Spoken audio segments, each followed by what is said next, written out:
Imagine descobrir um livro antigo que preenche as lacunas mais intrigantes da Bíblia.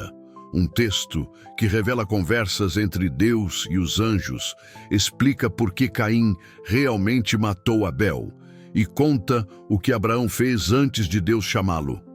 Esse livro existe e por quase 2000 anos foi mantido fora da maioria das Bíblias cristãs.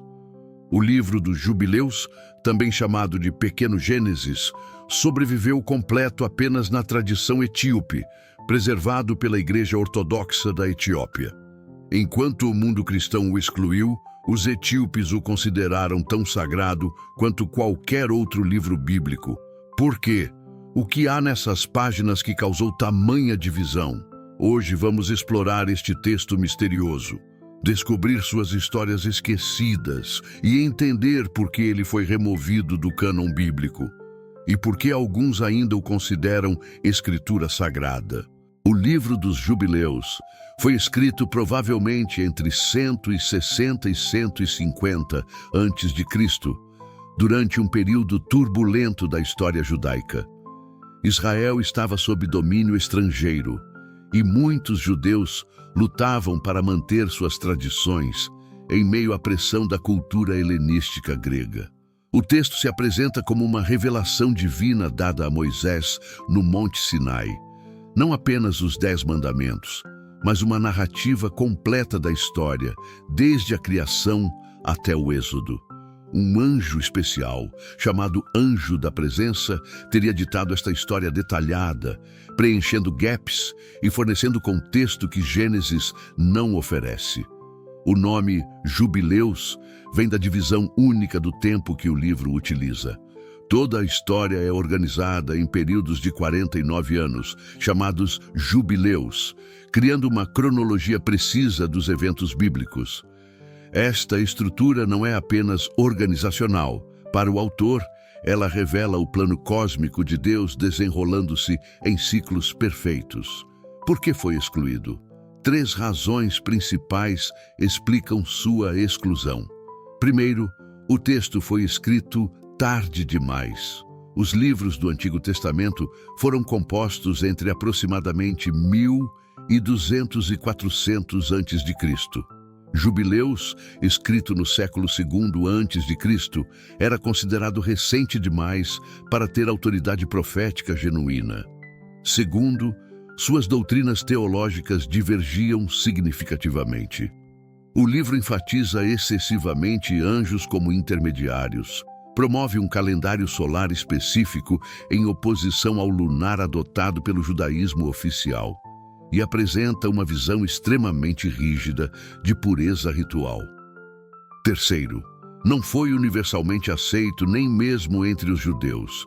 Embora popular entre grupos como os essênios, que produziram os manuscritos do Mar Morto, a maioria das correntes judaicas não o considerou canônico. Os primeiros cristãos, construindo seu cânon sobre a base judaica, seguiram essa exclusão. Eis histórias que Gênesis não conta.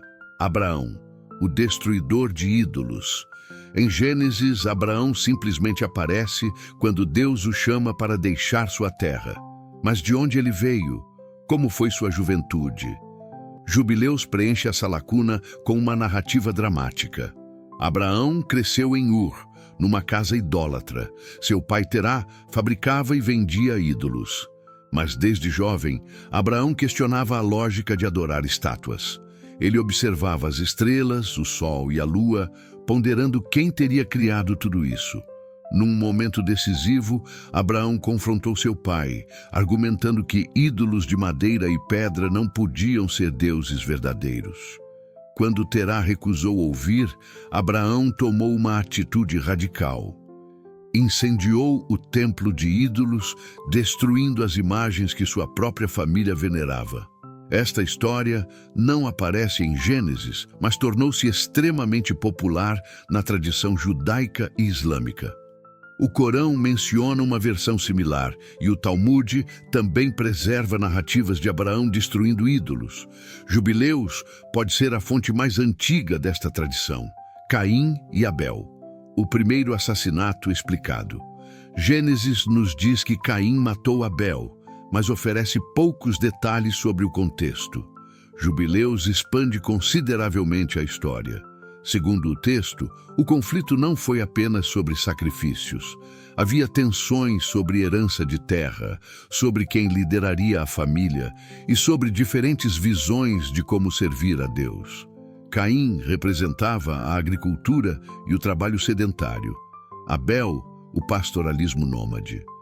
O livro também detalha as consequências espirituais. Após o assassinato, Caim não apenas foi amaldiçoado, ele foi removido completamente do plano divino. Sua linhagem seria eventualmente destruída no dilúvio. Apenas através de Sete, o terceiro filho de Adão, a linhagem justa continuaria. Jubileus apresenta isso como lei cósmica. O derramamento de sangue inocente contamina a terra e exige purificação. Este tema de poluição e purificação ritual percorre todo o livro. Os anjos caídos e os gigantes. Gênesis 6 menciona brevemente que os filhos de Deus, interpretados como anjos, se casaram com as filhas dos homens, gerando os Nefilim, gigantes que causaram grande maldade na terra. Jubileus transforma esses poucos versículos numa saga elaborada. Os anjos, liderados por figuras chamadas vigilantes, desceram à terra não apenas por luxúria, mas ensinaram aos humanos conhecimentos proibidos, metalurgia para fazer armas, cosméticos, feitiçaria, astrologia e outras artes secretas. Esta mistura entre o celestial e o terreno criou caos. Os gigantes consumiam recursos excessivamente, eventualmente começando a devorar humanos. A violência e corrupção tornaram-se insuportáveis, levando Deus a decidir pelo dilúvio. Mas aqui, Jubileus adiciona um detalhe perturbador. Após o dilúvio, quando os gigantes físicos morreram, seus espíritos permaneceram na terra como demônios. Estes espíritos malignos, liderados por uma figura chamada Mastema, equivalente a Satanás, continuam tentando e corrompendo a humanidade. Noé intercedeu, pedindo que todos fossem destruídos, mas Deus permitiu que 1/10 permanecesse para testar a humanidade. É por isso que ainda existe mal no mundo pós-dilúvio. Jacó e Esaú, rivalidade cósmica. A história de Jacó e Esaú em Gênesis já é dramática. Gêmeos lutando desde o útero, Jacó comprando o direito de primogenitura por um prato de lentilhas, enganando o pai para roubar a bênção. Jubileus intensifica tudo isso ao enquadrá-lo como batalha espiritual predestinada. Antes mesmo do nascimento, estava escrito nas tábuas celestiais que Jacó herdaria a promessa abraâmica. Esaú representaria nações que se oporiam a Israel. O livro também suaviza Jacó um pouco. Enquanto Gênesis o retrata como manipulador, Jubileus argumenta que Jacó estava apenas cumprindo seu destino divino. Rebeca, informada por profecia, sabia que ajudar Jacó era cumprir a vontade de Deus. A rivalidade continua nas gerações seguintes. Os edomitas, descendentes de Esaú, tornam-se inimigos perpétuos de Israel. Para Jubileus, isso não é acidente histórico, é conflito cósmico entre linhagens escolhidas e rejeitadas. O calendário esquecido de Deus. Um dos aspectos mais únicos e controversos de Jubileus é sua insistência absoluta num calendário solar específico, o sistema de 364 dias.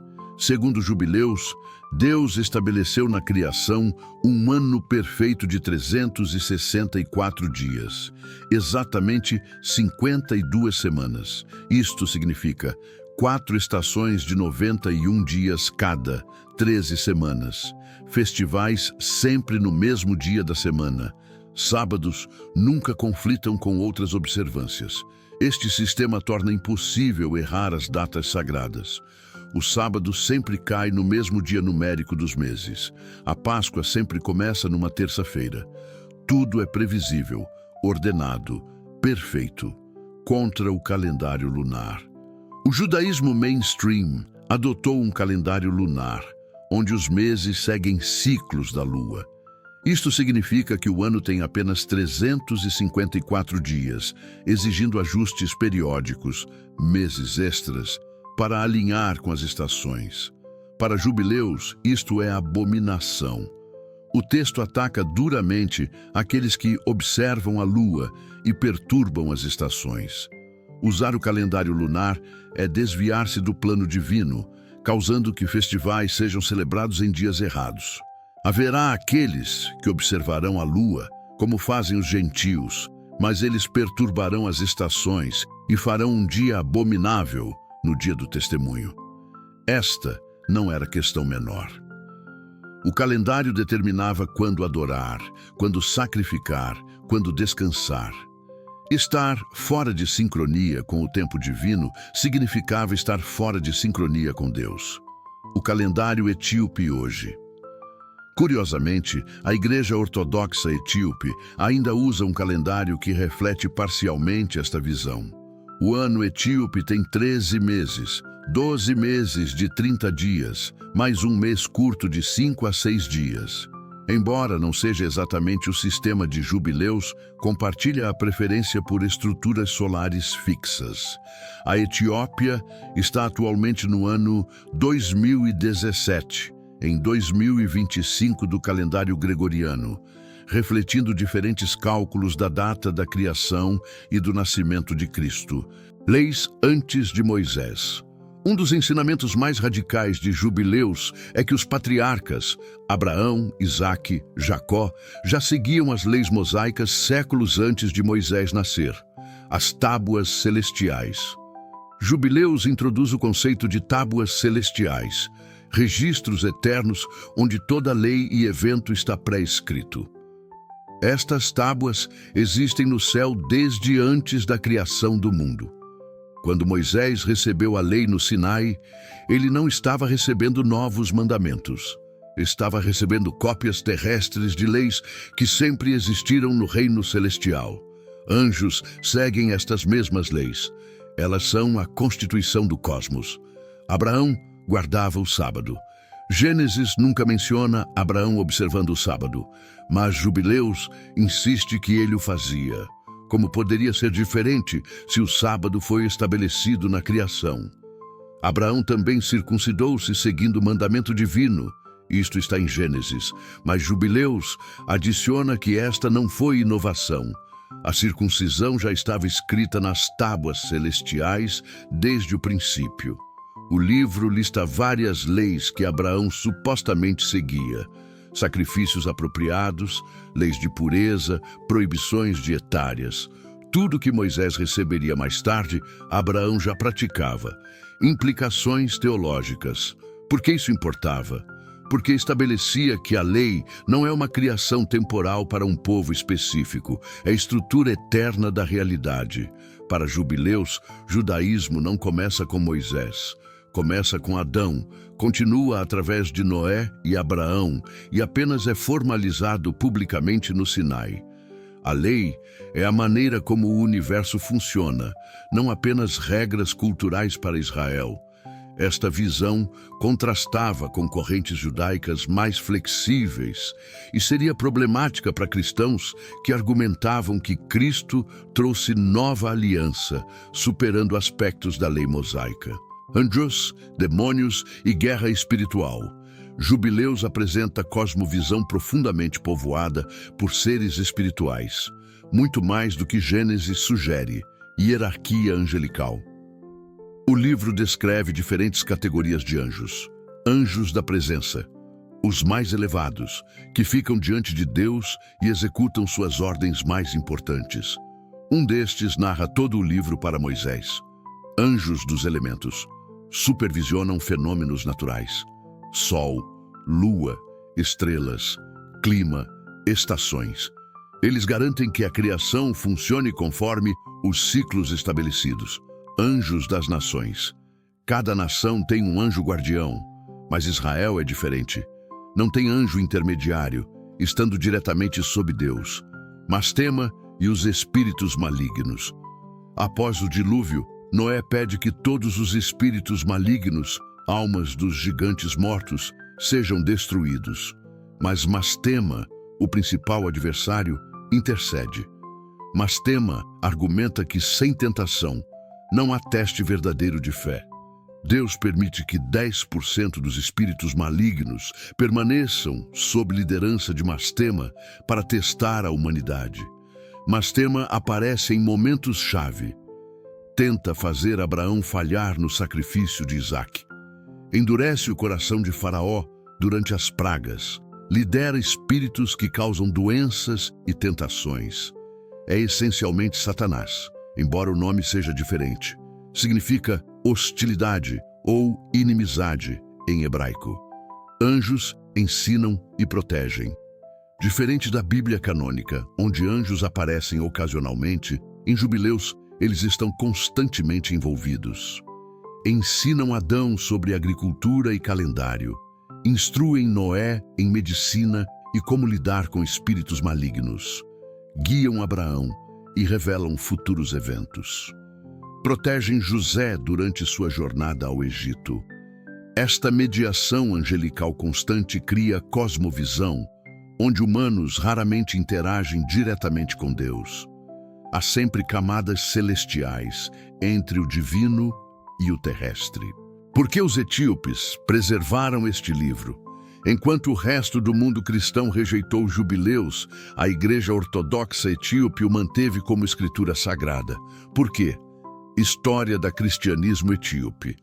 O cristianismo chegou à Etiópia no século IV, através de contatos com cristãos sírios e egípcios. Naquele período inicial, os cânones bíblicos ainda não estavam completamente fixados. Diferentes regiões tinham listas ligeiramente diferentes de livros aceitos. A Igreja Etíope desenvolveu-se em relativo isolamento após o século VII, quando a expansão islâmica cortou muitas conexões com outros centros cristãos. Este isolamento permitiu que tradições únicas fossem preservadas. Alinhamento teológico. Certas ênfases de Jubileus ressoavam com a espiritualidade etíope. A extrema importância do sábado correspondia à prática etíope de observar tanto o sábado quanto o domingo como dias santos, prática única entre cristãos. O sistema de pureza ritual e leis dietárias detalhadas encontrava paralelo nas rigorosas observâncias da Igreja Etíope. A cosmovisão rica em anjos e demônios alinhava-se com a piedade popular etíope, que sempre enfatizou fortemente o mundo espiritual invisível. O livro completo.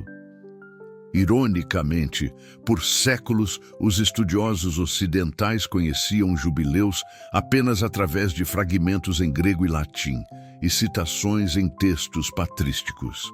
Todos pensavam que o livro completo estava perdido. Apenas no século XIX, quando missionários europeus começaram a estudar manuscritos etíopes, descobriram que o texto completo havia sobrevivido na língua ge'ez, etíope clássico. Hoje, os manuscritos do Mar Morto confirmaram que Jubileus era popular entre certos grupos judaicos antigos. Múltiplas cópias em hebraico e aramaico foram encontradas nas cavernas de Qumran. O legado do Livro dos Jubileus. O Livro dos Jubileus permanece texto fascinante e controverso. Não é escritura canônica para a maioria dos cristãos, mas oferece janela única para como alguns judeus antigos interpretavam suas escrituras sagradas. O livro mostra-nos que já no século II a.C. existia criatividade teológica significativa, recontando histórias bíblicas, preenchendo lacunas, enfatizando temas específicos. Não havia uma única interpretação ortodoxa do Antigo Testamento.